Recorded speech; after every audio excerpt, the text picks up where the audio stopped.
Hey guys, let's get more news about Steelers, but first don't forget to subscribe and leave your like. National champion wide receiver called perfect fit for Steelers. With just over a week until the NFL draft, the Pittsburgh Steelers still haven't found the answer to the wide receiver problem they created this offseason.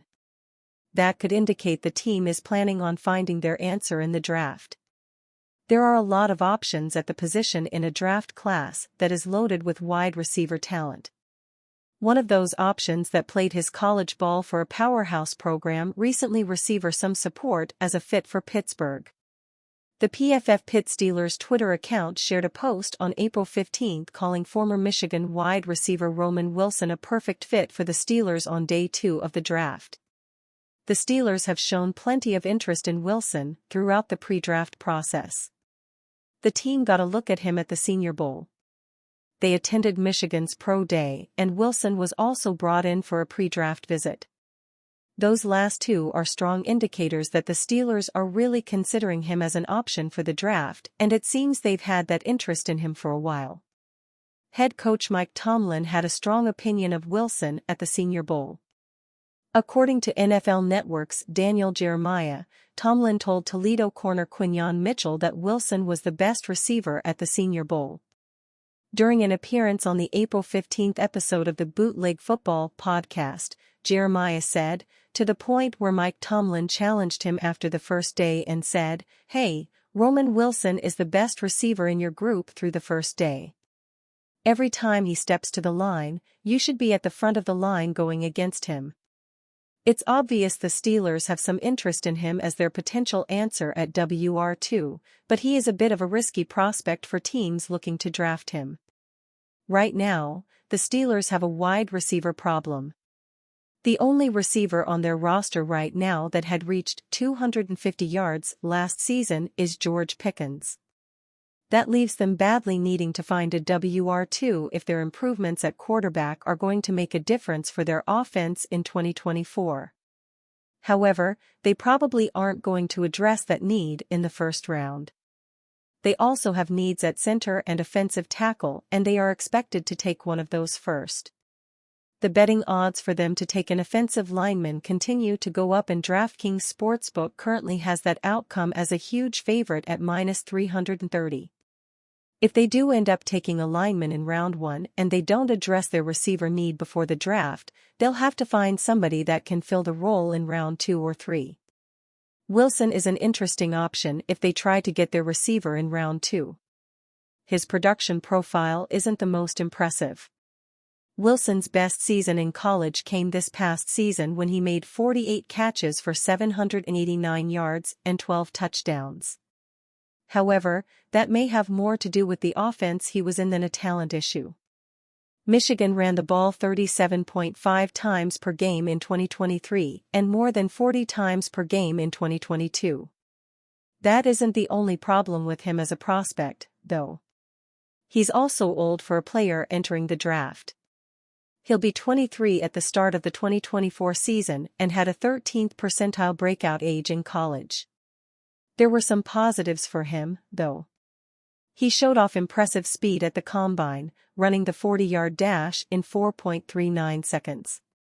He also has plenty of experience playing winning football as a member of a Michigan program that made 3 consecutive appearances in the college football playoff and just won a national title. The numbers for Wilson are scary for any team thinking of drafting him, but it seems they haven't deterred the Steelers from looking at him as an option to fix their wide receiver problem. Steelers pre-draft visitor Troy Fautanu sends NFL message, "That's lazy analysis." The Pittsburgh Steelers presumably hosted Washington's Troy Fautanu as one of their 30 pre-draft visitors on April 15 because they view him as a possible addition at offensive tackle. But in a recent interview with the Draft Network's Justin Mello, Fautanu had a message for other NFL teams who potentially see him as an interior offensive line addition. "I think I'm a tackle. Grouping me in a category with the guards, because of how tall I am, I honestly feel like it was a lazy narrative that grew legs for some reason," Fautanu said. "That's lazy analysis. Just watch the tape. I played tackle at a high level. Props to my coaches and my teammates that helped get me to that level.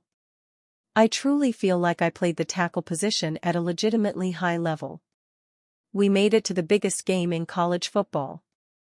I feel like I put my best foot forward against the best opponents throughout the entire season. The 2023 postseason awards Fantanu won helped prove his point. Fantanu started at left tackle for a Washington offensive line, which captured the Joe Moore Award. That honor is given annually to the top offensive line in college football. Furthermore, Fantanu won the Morris Trophy as the top offensive or defensive lineman in the Pac-12 last season. As a 15-game starter during 2023, he also made first-team All-Pac-12 and third-team AP All-American. In his interview with Mello, Fantanu mentioned the Steelers as one of 7 teams he has visited or planned to visit before the NFL draft. Other than the Steelers, those teams included the Dallas Cowboys, Cincinnati Bengals, Baltimore Ravens, Jacksonville Jaguars, Philadelphia Eagles, and New York Jets. Fantanu also said that he met with the Tampa Bay Buccaneers and Los Angeles Rams via Zoom. It's not clear if any of those teams view Fantanu more as an interior offensive lineman than tackle at the next level. But according to Steelers Depot's Ross McCorkle, all but 99 of Fantanu's college snaps were at offensive tackle. Standing shy of 6'4", Fantanu is on the shorter side for an NFL tackle. But he has ideal arm length, and a lot of draft pundits such as NFL.com's Lance Zierlein project him as an offensive tackle at the next level. Fantanu needs to prove he has the leverage and hand quickness to play inside, but all signs point toward him becoming a good future starter, wrote Zierlein. Fantanu made it clear he sees himself as a tackle. But that doesn't mean he's not willing to adapt to help his next team. My mindset has always been to do whatever's necessary to get on the field though, Fantanu told Mello. I want to play. I can't make my biggest impact if I'm not on the field. For me, I'll play wherever at this level. At the end of the day, I'm an offensive lineman. I truly feel like my versatility will bring value to the organization. That versatility should be valuable to a lot of teams, including the Steelers. But he could immediately challenge for a starting offensive tackle spot in Pittsburgh. The Steelers need a center, but they are set at both guard positions. So, more than likely, if the Steelers target Fantanu, it will be for him to play right tackle. That will allow 2023 first-rounder Broderick Jones to return to his more natural left tackle spot. Dan Moore Jr. has started at left tackle for the Steelers the past 3 seasons. The consensus big boards at both ESPN and Pro Football Focus have Fantanu rated as a top 15 prospect in the 2024 draft class. The Steelers hold the number 20 overall pick in the first round. Wide receiver needy Steelers must monitor latest holdout. The Steelers still have a glaring need at wide receiver after trading Deontay Johnson to the Panthers earlier this offseason. That's why Pittsburgh has been the subject of several trade rumors for veteran wide receivers and the reason the team must monitor the latest holdout. According to NFL Network insider Tom Pelissero, Broncos wide receiver Courtland Sutton did not report to voluntary workouts on Monday as he seeks a new contract. Sutton has just $2 million guaranteed on the last 2 years of his deal. However, if Denver is not interested in giving Sutton his desired payday, the team could look to trade him as it seems to be entering a rebuild. If that's the case, the Steelers should give the Broncos a call. There's no denying the connection between Sutton and new quarterback Russell Wilson. The two played in Denver together the past 2 years and showcased their connection by combining for 10 touchdowns in 2023. It likely wouldn't cost more than a day 3 pick to acquire the 28-year-old either. The biggest hurdle in a potential trade would be the financials. Sutton has a $17 million cap hit in 2024 and wants a new deal that could raise his per-year salary. That alone could deter Pittsburgh from making the trade, but general manager Omar Khan has proven his ability to manipulate the salary cap. The former second-round pick reportedly underwent off-season ankle surgery, but it doesn't seem like it's cause for significant concern. Sutton is looking for some security entering his 7th season in the league, and his production could take a dip with Jarrett Stidham or whoever the Broncos end up rolling with at quarterback in 2024. Reuniting with Wilson on the Steelers, who look ready to contend for a Super Bowl, seems to be one of the best-case scenarios for Sutton.